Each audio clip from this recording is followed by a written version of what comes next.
বিয়ের আগে বউরে বলে দিবেন, শোনো বউ, আমি কিন্তু বড় তেড়া যুবক, আমি কিন্তু 2 নম্বর পথে কামাই করব না।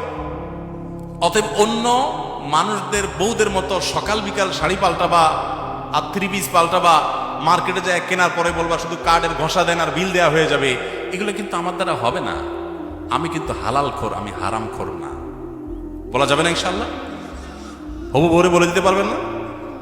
বেশিরভাগ ক্ষেত্রে দেখবেন ওই মেয়ে বলবে, আব্বু না, সমস্যা আছে ছেলের, কারণ তার দরকার কি? একটা চোর। তার দরকার একটা চোর, তার দরকার একটা ঘুষখোর, তার দরকার একটা দুর্নীতিবাজ, তার দরকার একটা টিন চোর, তার দরকার একটা গম চোর।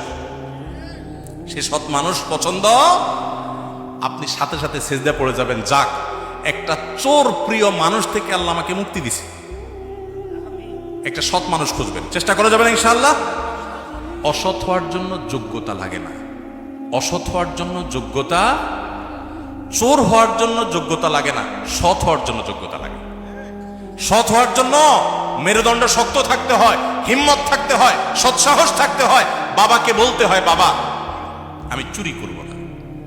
তুমি অসন্তুষ্ট থাকতে পারো, বাবা আমি 2 নম্বর জিনিস তোমাকে খাওয়াবো না। আমাকে অন্যদের উদাহরণ দিবা না, আমাকে সৎ মানুষের উদাহরণ দাও। যুবকরা বলা যাবে না বাবাকে ইনশাআল্লাহ? বেয়াদবি করা ছাড়া সুন্দরভাবে বলা যাবে না। আল্লাহ আমাদের সবাইকে তৌফিক দান।